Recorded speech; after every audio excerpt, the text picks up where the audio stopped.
यहाँहरूले वेद एप ट्युटोरियलमा स्वागत छ। सो आज हामी हाम्रो वेद एकाडेमिक्समा रहेको आइडी कार्ड बिल्डर फिचरबाट स्टुडेन्ट्स र स्टाफको लागि आइडी कार्ड बिल्ड गर्ने भन्ने कुरा गर्न गइरहेको छौँ। सो यो स्टार्ट गर्नुभन्दा अगाडि चाहिँ म हजुरलाई यसको फ्यु बेनिफिट्सहरू पनि भन्छु।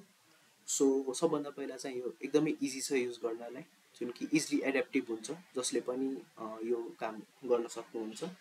सँगसँगै यसले हजुरको टाइम र कस्ट दुइटै सेभ गर्न हेल्प गर्छ, जसले गर्दा हजुरको वर्किङ इफिसियन्सीहरू पनि बढ्छ। सो अब चाहिँ हामी यो फिचरको बारेमा कुरा गर्नेछौँ। सो हजुरले आफ्नो स्कुलको एकाडेमिक्स लगइन गर्न पर्यो।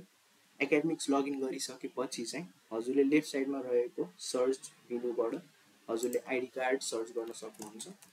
सो आइडी कार्ड बिल्डर हजुरको स्टुडेन्ट्स र स्टाफ दुइटै फिचरमा एभाइलेबल हुनेछ।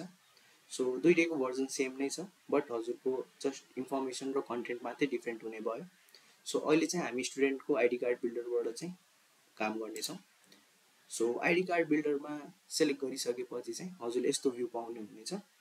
सो यो भ्यू आइसकेपछि चाहिँ अब हजुरले सबभन्दा पहिला चाहिँ आफ्नो आइडी कार्डको टाइटल एड गरिदिन पर्यो। सो मैले अहिलेको लागि चाहिँ आइडी कार्ड भनेर राखेँ।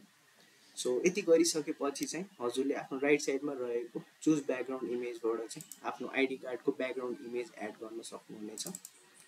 सो यसरी हजुरले सेलेक्ट गर्दै आइडी कार्डको इमेज राख्न सक्नुहुनेछ।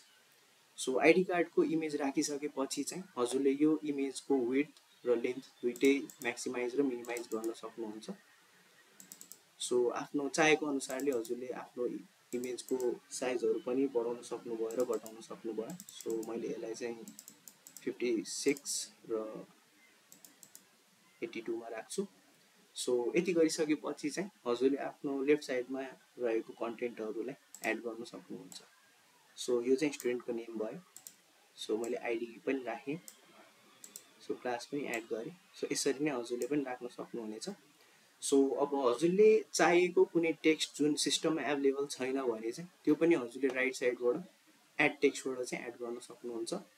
सो सिम्पली हजुरले गएर त्यहाँ केही टेक्स्ट जुन हजुरले एड गर्नुपर्ने छ त्यो राख्न सक्नुभयो।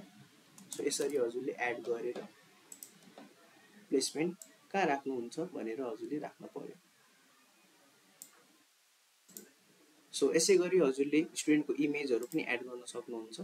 सो स्टुडेन्टको इमेज हजुरले कता प्लेसमेन्ट मिलाएर राख्नुहुन्छ, यसरी हजुरले इमेज पनि एड गर्न सक्नुभयो। र यो इमेज अहिले स्क्वायर फर्मेटमा छ। सो यदि हजुरलाई यसलाई यदि सर्कल फर्मेटमा राख्नु छ भने चाहिँ हजुरले त्यो पनि गर्न सक्नुभयो। सो सिम्पली हजुरले यता बटममा हेर्नुभयो भने चाहिँ इमेजमा सर्कल भनेर छ। सो यसमा क्लिक गर्नुभयो भने चाहिँ स्टुडेन्टको इमेज सर्कल फर्मेटमा आउँछ है। सो यति गरिसकेपछि चाहिँ हजुरले अब फन्टको स्टाइलहरू, फन्टको वेटहरू पनि म्याक्सिमाइज र मिनिमाइज गर्नु छ भने चाहिँ हजुर सिम्पली त्यसमा क्लिक गरेर राइट साइडमा रहेको चेन्ज टेक्स्ट स्टाइलबाट चाहिँ हजुरले फन्टहरू पनि सेलेक्ट गर्न सक्नुहुन्छ। सो यहाँ मल्टिपल फन्टहरू छ। सो हजुरलाई चाहिएको फन्टहरू हजुरले यहाँबाट सेलेक्ट गर्न सक्नुभयो। सँगसँगै हजुरले यसको साइज बढाउन र घटाउन सक्नुभयो।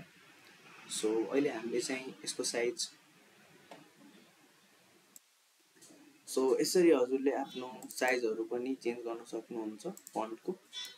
सो त्यसपछि हजुरले आफ्नो राखेको फन्टको ब्याकग्राउन्डहरू पनि यहाँ ब्याकग्राउन्ड रिमुभबाट चाहिँ रिमुभ गर्न सक्नुहुनेछ। सो मैले अहिले फन्ट चाहिँ 15 राखेँ र ब्याकग्राउन्ड रिमुभ गरेँ। सो यसरी नै हजुरहरूले आफ्नो चाहेको अनुसारले चाहिँ कन्टेन्ट राख्दै टेक्स्ट एड गर्दै हजुरले आफ्नो आइडी कार्ड बिल्ड गर्न सक्नुहुनेछ। धन्यवाद। Transforming education through technology.